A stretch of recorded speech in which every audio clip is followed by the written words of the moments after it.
apakah benar Habib Segaf bahwasanya antum berkata kalau misalkan kita berhasil mendidik istri setelah 3 bulan dan menjadi baik, akan menjadi baik seterusnya. Apakah itu benar Habib Segaf?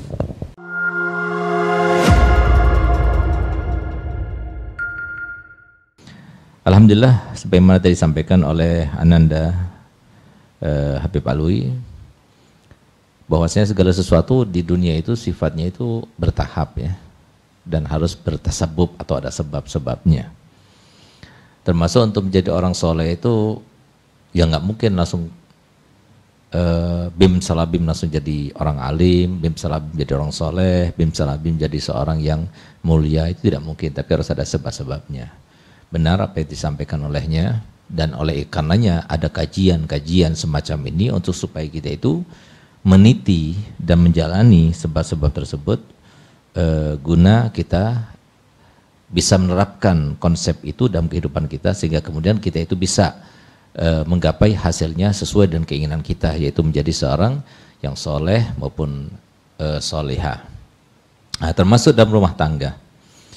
Sebenarnya selalu kami garis bawahi segala seminar yang kami buat di pondok pesantren maupun di tempat yang lainnya, bahwasanya syariat agama Islam ini sama sekali tidak berlawanan dan berbenturan dengan sains terkait dengan apapun juga. Mau ditinjau dari tinjauan psikis, sosial, maupun ilmu biologi, antropologi, dan sebagainya, semuanya syariat Islam ini yang bersumber daripada Al-Quran dan hadis Nabi SAW tidak mungkin akan berbentangan, akan bertentangan, ataupun akan kontra dengan apa yang disebutkan oleh Allah di dalam Al-Quran maupun hadis Nabi SAW dalam hadisnya. Nah, maka dari itu, maka kita akan menjelaskan, membeberkan sekali lagi ya, sebelum kita itu nanti ke depannya akan lebih fokus kepada hal-hal tertentu dalam pernikahan, seperti perceraian, seperti keharmonisan, seperti hubungan badan dan sebagainya. Insya Allah kita akan kaji bersama-sama sesuai dengan tuntunan Nabi kita Muhammad SAW tentunya. Nah, sekarang kita akan bahas tentang terkait bagaimana kita mendidik istri di awal sesi pernikahan atau di awal sesi kehidupan rumah tangga. Memang benar apa yang ditanyakan tadi, bahwasanya saya katakan kalau seumpama seseorang itu berhasil ya mendidik istrinya untuk tidak melakukan 3M ya selama 3 bulan pertama, maka insya Allah seterusnya seperti itu. Bukan 40 hari tapi 3 bulan pertama gitu loh. Jadi 3M itu apa? 3M itu adalah tidak marah kepada suami, tidak minta kepada suami, dan tidak membantah kepada suami. Ketahuilah sebelum kami menjelaskan itu semuanya, itu adalah sifat dari Sayyidatuna Khadijah radhiyallahu anha.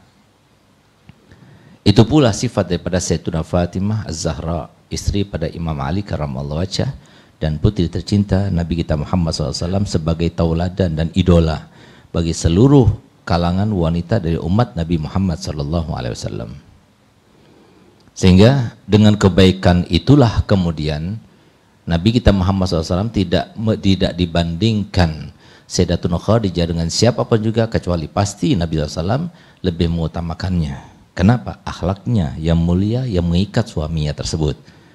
Begitu pula Imam Ali karramallahu wajhah, berulang kali dia berkata kepada istri tercintanya Sayyidatuna Fatimah Zahra, "Ya Fatimah, jangan engkau ikat diriku dengan akhlakmu yang mulia.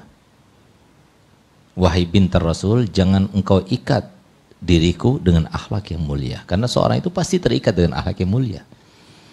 Maka akhlak yang mulia dari seorang wanita, apalagi dia sebagai seorang istri yang salihah, itu tidak ada lain adalah kita menjadikan dia itu bagaikan raja. Sebagaimana hal itu disampaikan Nabi kita Muhammad SAW, seseorang istri itu tidak akan menjadi seorang istri yang salihah sampai dia menjadikan suaminya bagaikan raja. Raja itu tidak dilakukan kepadanya 3 hal. Apa itu? Yang pertama, tidak marah kepada suami. Jangan pernah marah pada suami. Kenapa demikian? Karena tidak marah itu adalah wasiat dan perintah Nabi kita Muhammad SAW, bukan hanya untuk satu atau dua atau segelintir sahabatnya. Berapa banyak sahabat-sahabat Nabi yang datang kepada Nabi kita Muhammad SAW yang kemudian dia itu minta dibaiat kepada suatu pekerjaan tertentu. Maka begitu pula ketika datang kepada Nabi SAW untuk supaya diberikan wasiat dengan wasiat-wasiat tertentu. Maka jawaban Nabi SAW kepadanya itu adalah la taghdab. Tentunya Nabi SAW itu memberikan wasiat dan baiat tertentu itu tergantung kepada orangnya. Memang orangnya itu mungkin dia adalah seorang yang temperamen ya, sehingga kemudian Nabi SAW lebih fokus untuk memberikan dia itu sebuah mujahadah berupa la taghdab. Nah, sedangkan yang lainnya diberikan yang lainnya. Tapi kebanyakan sahabat Nabi ketika meminta baiat dan juga meminta wasiat kepada Nabi SAW, maka Nabi SAW mengatakan la taghdab. Kepada siapa la taghdab? Tidak dikatakan oleh Nabi SAW la taghdab ila jiran, la taghdab ila ashab, la taghdab ila aulad, la taghdab ila zaujat. Tidak, tapi la taghdab, jangan kau marah. Kenapa? Karena kata Nabi Muhammad SAW, innamas syadidu laisa syadidu man malaka nafsahu inda sur'ah. Jadi bukanlah orang yang hebat, orang yang perkasa adalah orang yang menang gulat. Tidak, bukan orang seperti itu kata Nabi Muhammad.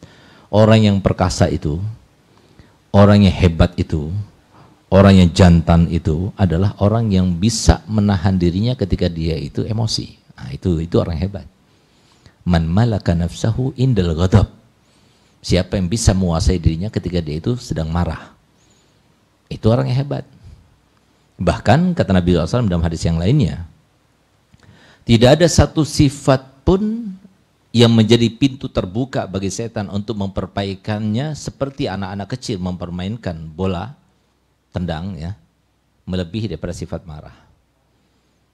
Sehingga kemudian dikatakan oleh Nabi SAW dalam hadis yang lainnya pula, jika seseorang sudah marah, maka berarti dia itu berada di ujung neraka.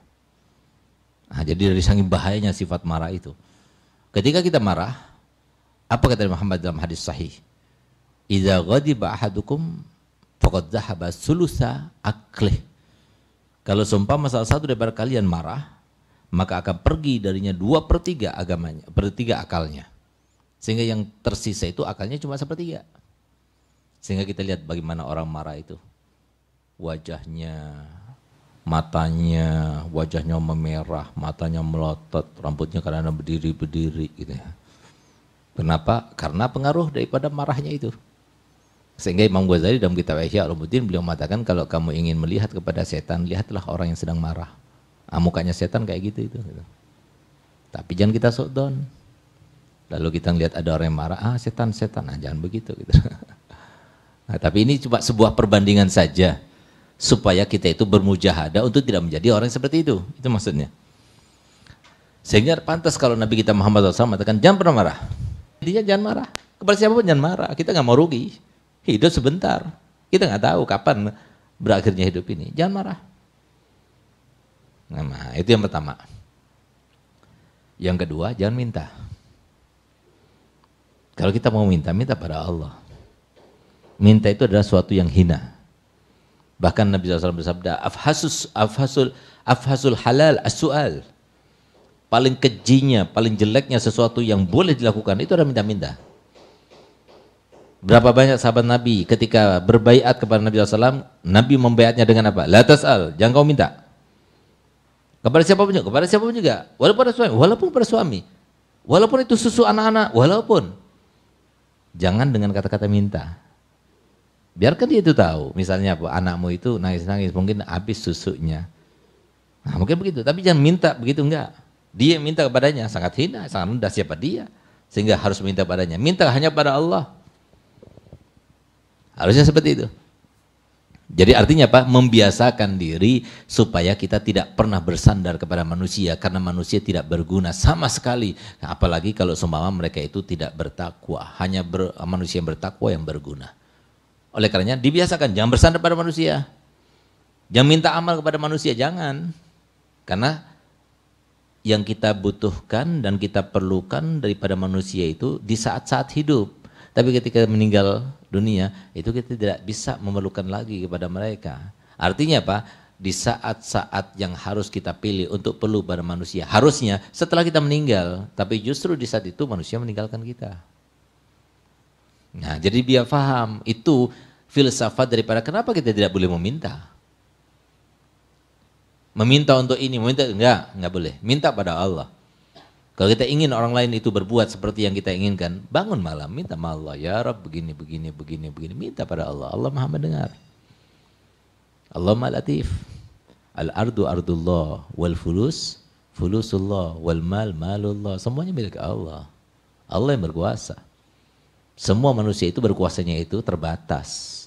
Tapi Allah tidak ada batasnya. Minta kepada Allah. Minta kepada manusia, ya mungkin diberikan sekali, 2 kali, diberikan 3 kali, diberikan, tapi sudah lain wajahnya. Itu sifat manusia, tapi kita minta pada Allah. Berkali-kali minta pada Allah, tambah banyak kita minta pada Allah, tambah Allah cinta kepada kita dan kita tambah pahalanya dari Allah Ta'ala. Itu yang terjadi. Nah, oleh karenanya, jadi yang kedua, jangan pernah minta. Yang ketiga, jangan pernah membantah. Jadi membantah itu, kita itu kan sifatnya itu nggak pernah lepas, atau keadaan kita sesama manusia atau sebagai makhluk sosial tidak akan terlepas daripada 3 keadaan. Yang pertama, kita lebih tinggi daripada keadaan interaksi kita atau orang yang kita berinteraksi dengannya.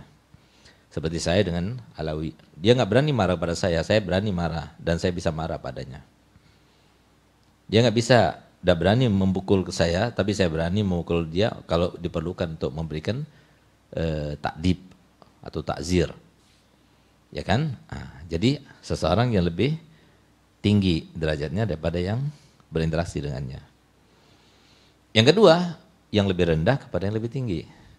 Yang ketiga, yang sesama derajatnya. Nggak pernah lepas daripada ya keadaan semacam itu kan. Maka yang namanya membantah itu ya, baik dari murid kepada guru, anak kepada orang tua, ataupun istri kepada suami, itu selalu menjengkelkan walaupun dia benar. Kenapa? Ada permisalannya, ada perbandingannya, ada. Kenapa Nabi kita Muhammad SAW mengatakan man tarakal jidala wa huwa muhiqqun banallahu baitan fi rabtil jannah. Wa man tarakal jidala wa huwa mubtilun banallahu baitan fi rabtil jannah. Barang siapa yang meninggalkan perdebatan, debat ya, bukan bantah ya, debat saja, debat bukan bantah. Nah kan kalau membantah itu terlalu telak banget gitu ya. Debat itu kan masih tukar pikiran dan sebagainya, walaupun dengan hawa nafsu terkadang kan. Oleh karenanya kata Nabi SAW, barang siapa yang meninggalkan perdebatan, padahal dia benar, maka Allah akan membangunkan surga di tengah-tengah kota, surganya. Tapi barang siapa yang meninggalkan perdebatan, padahal dia salah, maka Allah akan membangunkan rumah di pinggiran surga. Nah, jadi artinya, kenapa Nabi SAW mengatakan orang yang meninggalkan perdebatan akan diberikan kemuliaan lebih tinggi daripada orang yang mempertahankan diri. Karena apa? Orang yang berdebat itu apalagi membantah, ya, sehingga tidak disukai oleh para salafun saleh. Jadi berdebat itu bukan termasuk kebiasaan daripada salafun saleh dari kalangan Alawiyin, dari kalangan habaib yang di Hadramaut. Mereka tidak suka dengan berdebat, ya. Dan mereka tidak mau salah satu daripada anak cucu yang menjadi ahli debat, itu enggak. Nah, kenapa? Karena kalau seumpama seorang anak membantah kepada orang tua, walaupun dia benar. Seorang istri membantah kepada suaminya, walaupun dia benar.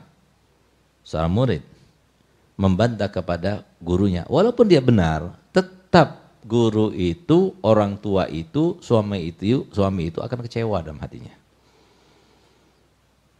Berbeda kalau semua dia itu tidak membantah. Nah, oleh karenanya, maka di sini kalau suami itu memarahi istrinya, diam saja. Nanti di waktu yang lainnya dia kasih tahu, atau secara otomatis atau dengan sendirinya dia akan tahu, oh ternyata bukan salah istrinya, dia malu. Dia akan sadar, oh ternyata istrinya itu Masya Allah. Padahal dia itu sudah dituduh begini, tapi dia itu tidak membantah. Ternyata aku yang salah, tambah kasihan dia, tambah sayang dia. Nah itu. Nah jadi kalau kita bisa melaksanakan 3M ini, selama 3 bulan lamanya seterusnya istri kita seperti itu. Tapi kalau kita tidak bisa melaksanakan, menerapkan 3 sifat yang mulia itu, maka seterusnya kita seperti itu.